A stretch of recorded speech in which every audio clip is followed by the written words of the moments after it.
So you join me today on a bit of Pacific Storm breakthrough, and we're defending. And for the first part of this game I actually played infantry with the Lewis gun, having a bit of fun with that weapon because I think it's pretty damn insane, to be honest.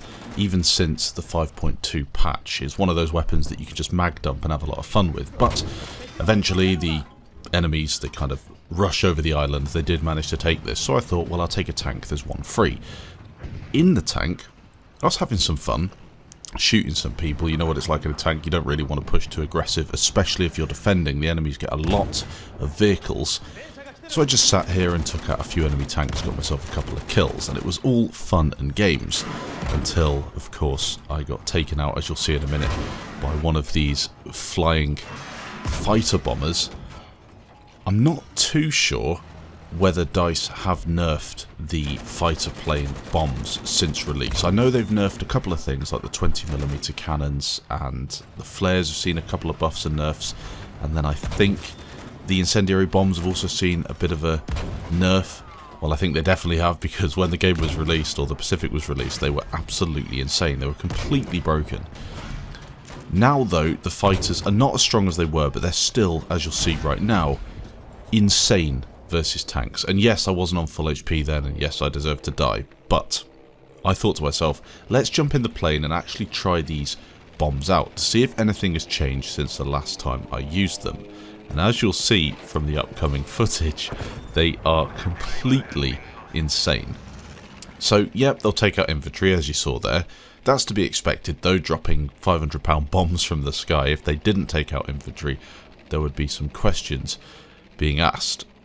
That being said, the whole reason for me using them is to take out the tanks. I don't know if you've played any breakthrough on the Pacific maps. To be honest, it's not even the Pacific. Any of the breakthrough maps, to be honest, Panzer Storm, Wake Island, Pacific Storm, even Iwo Jima, there are loads and loads of tanks. On this map, I think I counted 6 enemy tanks, which, I don't know if that's too many. For me personally, that does seem like a few too many.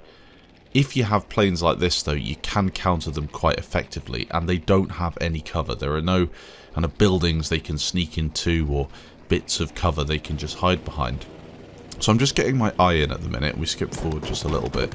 As you'll see through this video, it's kind of a few players on our team really trying to prevent the enemies pushing. A lot of other players are not really getting too much luck. I'm trying to take out the tanks. That's my #1 duty, I think, in a plane. It's not even taking out the enemy planes, it is purely taking out the tanks. If I see a plane, I will go for him, but I don't have an anti-plane loadout. I'm purely a fighter bomber to take down vehicles. And it's the simple trick, really. Just don't alert enemy planes and they won't fight you. I don't really like that tactic, to be honest. I think I should be going after planes, but if I don't shoot them and they don't shoot me, then you can kind of leave them to it and just focus on doing as much damage as you can, avoiding the Fliegerfaust like this. So if I avoid them and they avoid me, I can concentrate on killing the tanks, and you've already seen it. I don't even need to go first person, to be honest, to hit the tanks. You can use this third person reticle, which is really, really effective, to just drop bombs on the tank pretty accurately, and when they do connect, it's just instant death. You can also tank a Fliegerfaust now, which is pretty cool. If 2 assault players come after you, or you get too cocky and you start flying too close and too low to enemy players, you will die. The AA guns are very, very effective, so I'm not really going to say that these planes are completely OP.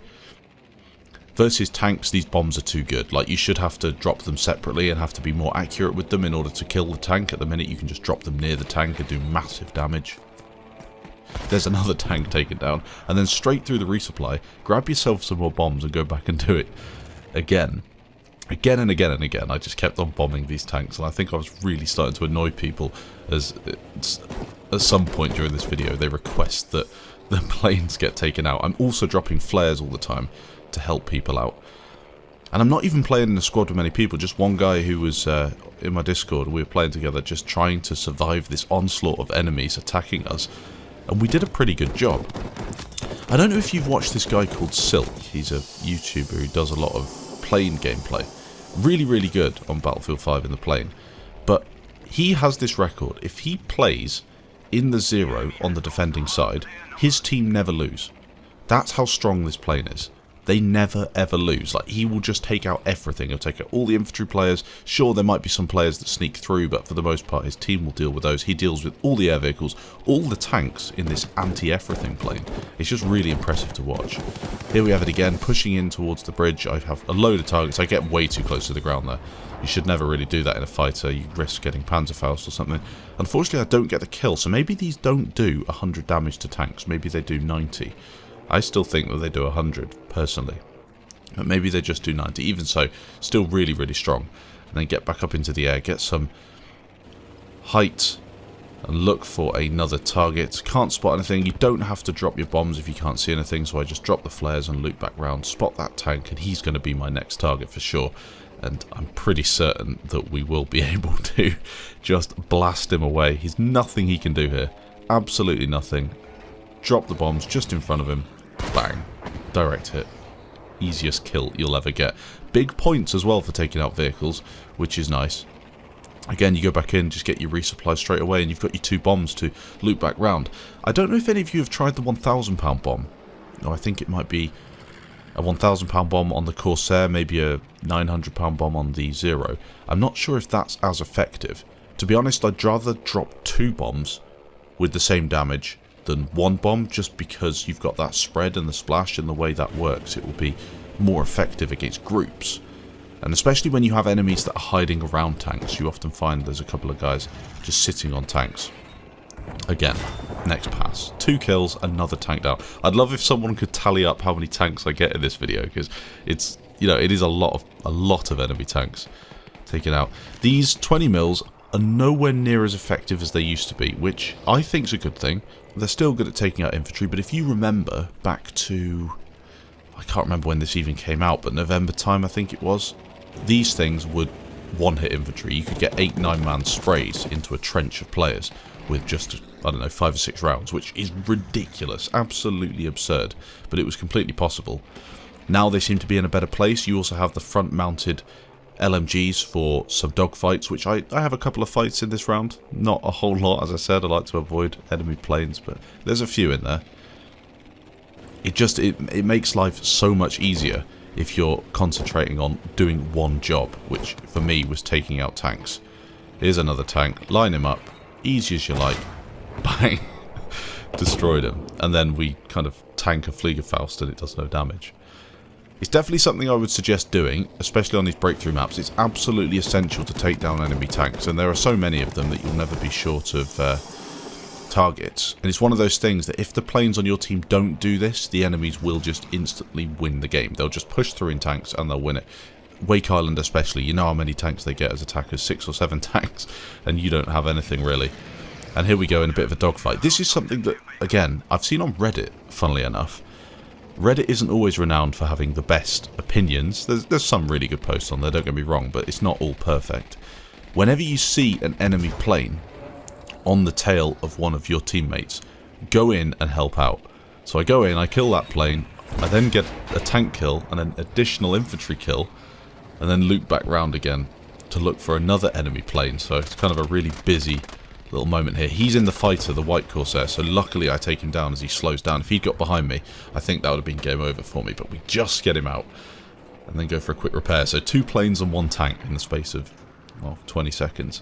It's quite a nice little haul there. It's really cool when you get into these kind of moves where you'll kill a tank, a plane, load of infantry, drop your flares, resupply. It's quite awesome really in a plane for that to happen, and it made me think, why don't we have air superiority in this game? As much as dogfighting and the plane mechanics get thrown about and ripped to pieces by people, I think it would be quite fun if they just had an event, not a limited time mode, because I hate limited time modes, but an event, I don't know, it'd come up once a week, maybe you could just jump in, play air superiority and just level up your planes. I think that would be really, really fun, and it would be purely just fighters. Maybe you could have like the medium fighters as well, like the Stuka and the Mosquito, but no heavy bombers. We don't need any of that. Just fighters on any map, just flying around and trying to kill each other. I think that would be really cool and probably quite easy for DICE to implement. Once again, if we had community games, that would be a thing. Anyway, as you'll see in the background, I'm now back in the Type 97 tank for the Japanese side. Unfortunately, I did die in the 0. I'm not too sure how. I didn't record it. I was just shadow playing clips, to be honest, for videos, and I thought, well, I could just make a full video out of this one because I got so many kills, and we got a really close ending as well at the end, as you'll see. So, once again, being forced to camp a little bit, there's not too much I could do here. I can't really push across to that other island because, as you see on the minimap there, it's all dead zone. So my job once again is stop tanks pushing across. There you see, is that the salad tank or is it the hatchie, I think it's called? The missiles on top of that thing, they are so strong, and I get 3 kills as well. I don't know if I had 3 people in there. My teammate unfortunately dies, so I smoke, take a risk. Got to revive him here because it's only fair. If somebody's repairing you, I think it's your job to also bring them back into the game. And it reminded me of this meme I'll just put up in the background. And that is the epitome of any tanker's experience in this game and anyone who reps. The tanker takes all the credit and the kills whilst the gunner just gets left with nothing. And then we're back into it. I've moved over to the middle of the flag here just so I can get on this resupply, which unfortunately explodes. Once again, my gunner jumps out to help and gets it repaired. And I see on the left lots of infantry players, friendlies, are busy around there. There's something going on. I think there's a load of enemies in that bunker. They are pushing across slowly. So we have to be careful here. Use this bit of cover. And then skipping forward once more. Still sitting on Bravo. Long-range tank engagements take forever in this game. They really take a long time. But planes, one shot, thankfully.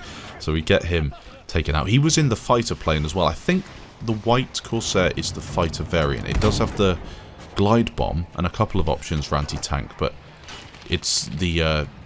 really, its focus is killing enemy planes. And then I get sandwiched between 2 tanks, have to negotiate my way through these tank traps, which can be very difficult. And we do get away, get a quick repair in, and then this is kind of the final onslaught from the enemies. They're looking for this, I think it's the final sector here, Alpha and Bravo, it is the final sector. It's quite an easy one to take, in my opinion. I feel like the planes can do a lot of damage, everyone has loads of points, so you can just drop V1s and then jump onto the flag and take it. I also have a load of points, so I bail out, look for my V1, and well, I just throw it on the hill and hope that I get a couple of kills. I think we get a few, not a whole lot. Not one of these massive 15-man V1s, just get a handful of kills. And then we're sitting here kind of waiting for the enemies to push. They do take Bravo, so I have to consider that one. Maybe go over and just keep an eye on Bravo. They only have 40 or so tickets left. It's one of those, like, if they push A, they're going to take that flag immediately, so it's probably worth pushing over. But as it turned out, as we skip forward once again, taking B was very, very easy. There was no one on it, so I jumped on it, got it, capped. And now we're in a situation where I've got very little ammo. They have a handful of tickets left, basically nothing left. So we just hold on, and we do manage to win the game, which is nice. After you've played a... I don't know how long this went on for, 35, 40 minutes or something. After you've played a game that's that long and you survive on the last sector and take the victory, it's really, really awesome. Mostly down, I think, to us taking down a lot of tanks. I think that really helped the team. So let me know if this is a loadout you've been using. Do you think that this 0 and the £500 bombs need some sort of nerf? I find that as a tanker they are very frustrating to play against, but very effective if, of course, you're the one using them. So let me know down below. Once again, thanks to that gunner who was helping me out the entire match. It's always nice to have somebody repping you. It's a thankless task, but you're definitely helping people out. Thanks for watching, and I'll catch you in the next episode.